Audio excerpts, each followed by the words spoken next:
L'échange que vous allez entendre est un entretien épistémique. Il s'agit d'une conversation asymétrique dans laquelle on s'intéresse à notre interlocuteur en lui posant des questions. Au travers de celle-ci, nous cherchons à comprendre les raisons qui motivent son avis. L'objectif principal de cette forme de conversation est de passer un moment agréable et mutuellement enrichissant. Bonjour tout le monde, vous allez bien? Salut Better, ça va et toi? Ça va très bien, merci. Comment est-ce que je dois t'appeler? Le pseudo c'est un peu du troll, parce que bref, mais appelle-moi, je sais pas, genre, Better, c'est pas... Better, c'est parfait. Va pour Better, impeccable. Est-ce que tu as passé une bonne journée? Oui, oui, très bien, toi. Oui, bah écoute, bien, bien. Qu'est-ce que, qu'est-ce que le thème d'aujourd'hui t'inspire? Qu'est-ce que tu aimerais nous dire à ce propos? Bah déjà, moi je pense qu'il faudrait commencer par définir les termes sur lesquels on veut spéculer, donc définir le wokisme, une chance et un risque. Donc, par exemple, ça dépend de la définition que on accorde à ces mots-là. Par exemple, si le wokisme, il y a pas de définition dans le dans le dictionnaire de l'Académie française. Donc, on peut se baser sur une définition historique. Donc sur le fondement justement de cette idéologie et le wokisme justement c'est tout simplement être conscient et être éveillé donc woke sur les discriminations mondiales. Après aujourd'hui le terme de wokisme est utilisé un peu à tout va pour c'est un peu du déshonneur par association, enfin un terme qui est un peu utilisé à tout va pour mettre des gens dans une case et faire en sorte qu'elles soient automatiquement bref indébattables.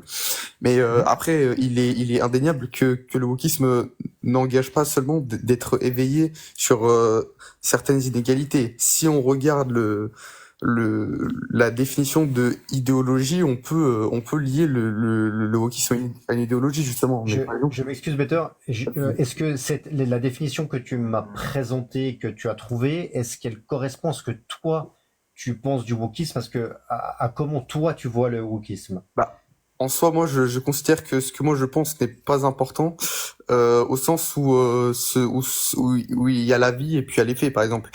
Ce n'est pas à moi de définir le wokisme ou inversement, en fait, ce n'est Alors, pas moi. alors, alors oui, j'ai mal posé ma question, excuse-moi. Je te demandais pas de le définir, je te demandais comment toi tu le voyais. Parce que ce qui nous intéresse ici, c'est de savoir pourquoi les gens pensent qu'ils pensent. Et donc du coup, pour ça, il faut déjà se mettre d'accord sur les définitions et on prend les définitions de nos interlocuteurs. Donc D'accord. voilà, c'était qu'est-ce qui est pour toi le wokisme? Est-ce que cette définition, tu t'y reconnais? Ou est-ce que tu la changerais un petit peu? Voilà, c'était Alors, ça ma question.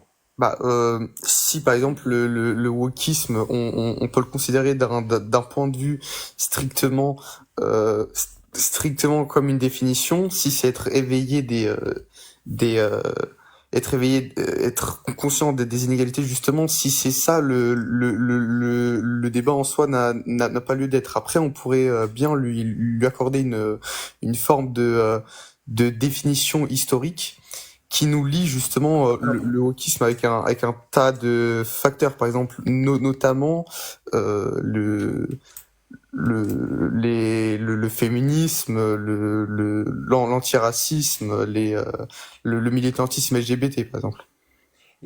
quand tu dis que si on est d'accord sur cette définition, le débat chance ou risque n'a pas lieu d'être, qu'est-ce que tu entends par là? J'entends par là que je ne pense pas que être conscient des inégalités qu'il y a dans le monde soit soit un facteur de risque, parce que en soi cela permet justement de faire évoluer et aider à la société. Par contre, si au wokisme on lui attribue la deuxième des définitions qui est un peu historique et détournée, là c'est plus débattable. D'accord, alors quelle est cette deuxième définition? Alors par exemple, Euh, Par exemple, si je considère par exemple la photo, on peut parler de féminisme, on peut parler des LGBT, on peut parler du non-binarisme par exemple. Mhm. Alors, la première question à se poser, c'est est-ce que par exemple, si on veut parler du féminisme, est-ce que le féminisme est aujourd'hui euh, nécessaire dans la société? Et ou alors on peut se poser une autre question, c'est dans quelle mesure promouvoir la communauté LGBT peut être bien ou mal dans la société justement. D'accord. Et du coup, tu te positionnes comment sur cette question, le fait de promouvoir soit le mouvement LGBT ou le féminisme? Alors, Enfin, lequel t'intéresse le plus des deux pour en discuter? Si je vais commencer par là plutôt. d'accord. Bah alors moi, les deux en soi me vont très bien. Mhm. L'antiracisme un peu moins, mais on peut en discuter, pas de souci. Par exemple, pour moi, le féminisme aujourd'hui, si on considère que le féminisme vise à établir une égalité parfaite entre les hommes et les femmes, aujourd'hui, le féminisme en France et dans le monde occidental n'est plus nécessaire parce que je ne considère pas qu'il y ait d'inégalité aujourd'hui entre les hommes et les femmes. Euh, D'accord. Tu penses qu'il n'y a pas, il y a plus les hommes et les femmes sont complètement égaux dans nos sociétés. Complètement égaux, non, parce que je pense que l'égalité parfaite, que ce soit entre l'homme et la femme ou deux personnes, ne sera jamais possible. Mais égalité parfaite, hein, 100%. Mais en tout cas, on est enfin, en temps aujourd'hui à une parfaite égalité des droits, en tout cas. D'accord. Par Tu es exemple, sûr alors ça m'intéresse. Est-ce que tu es d'accord qu'on parte un peu dans enfin, dans cette nouvelle affirmation, à savoir que il y a une égalité des droits parfaite entre les hommes et les femmes? oui, oui, pas de souci. Super. Quelle est ton échelle de confiance vis-à-vis de cette affirmation, hein? Donc, 0%, c'est il y a aucune égalité entre les hommes et les femmes, et 100%, c'est il y a une égalité au niveau des droits complète au niveau des hommes et des femmes. Alors, si je considère uniquement le légalisme, je Mhm. considère justement à 95% l'égalité entre les hommes et les femmes, et le 5% est en faveur non des hommes mais des femmes. Si je considère uniquement le légalisme, hein, je ne prends pas en compte les soucis sociologiques et sociétaux, par exemple. Si je considère uniquement Mhm. le légalisme. D'accord. Alors,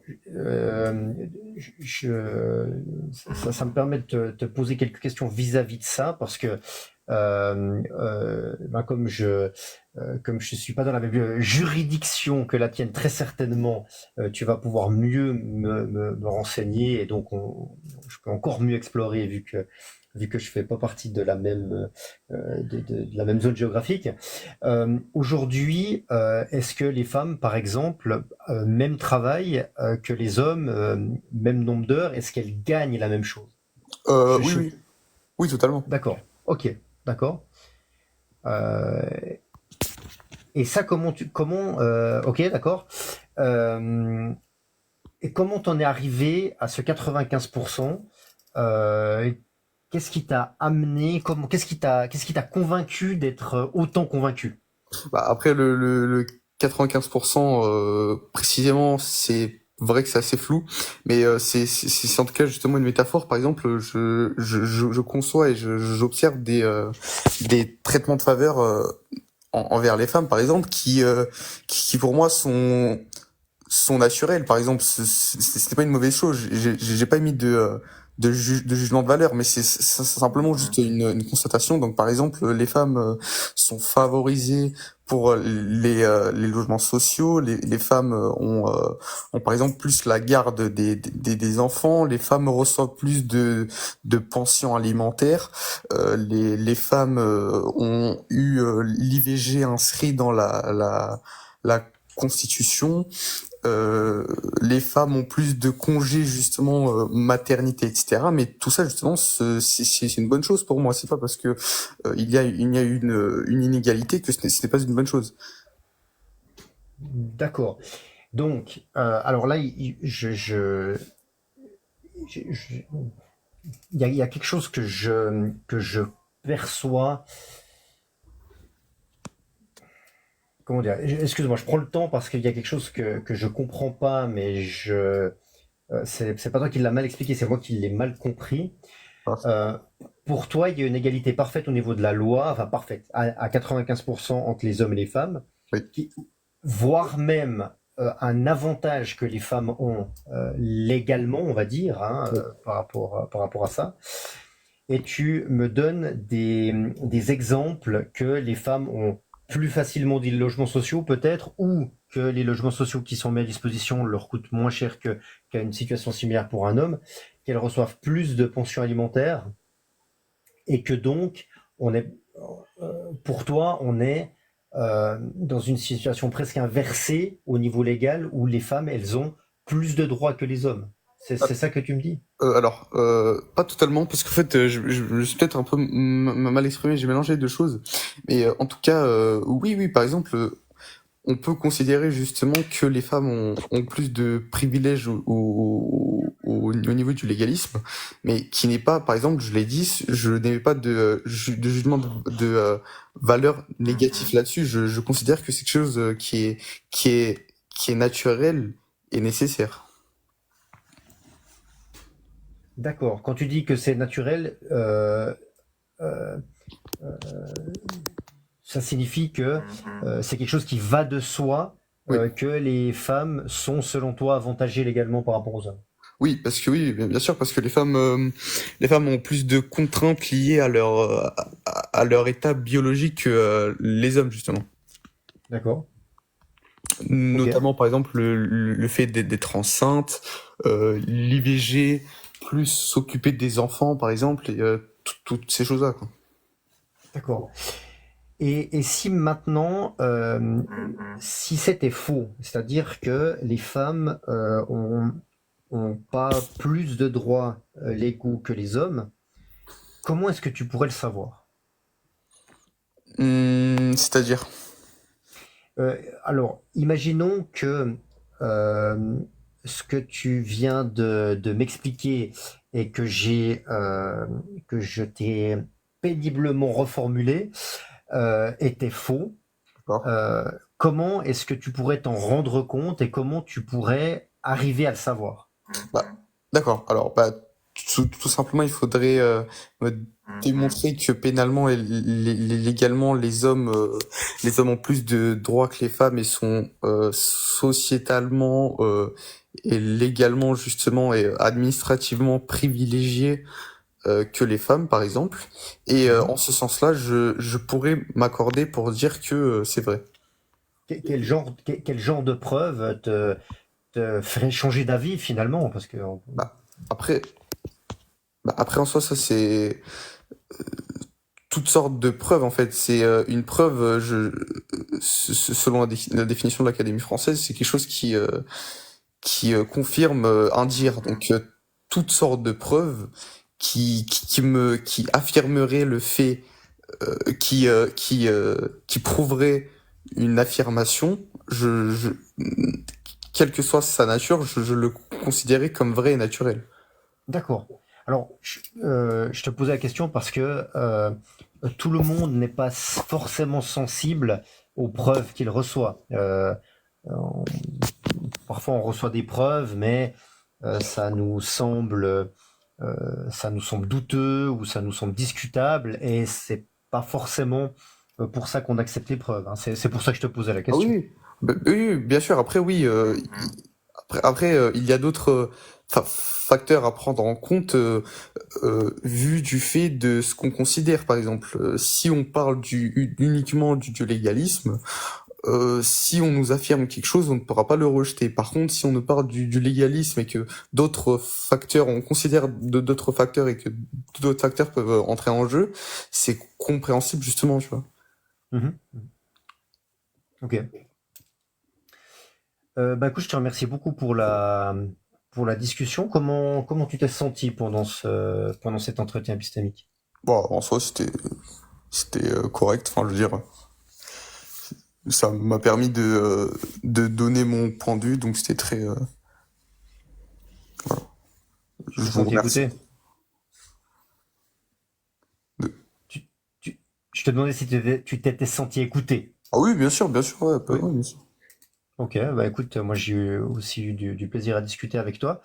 Je vais encore demander à Russell ou à John si ils ont une question à emporter. Non, non, j'avais pas une question portée, Moi j'avais non une plus. boutade. J'avais une boutade à emporter, mais je la garde pour la fin du live. D'accord, bon alors on attendra la boutade pour la fin du live. Merci beaucoup Better et puis je te souhaite une excellente soirée. Merci vous aussi. Bonne soirée. Merci, salut.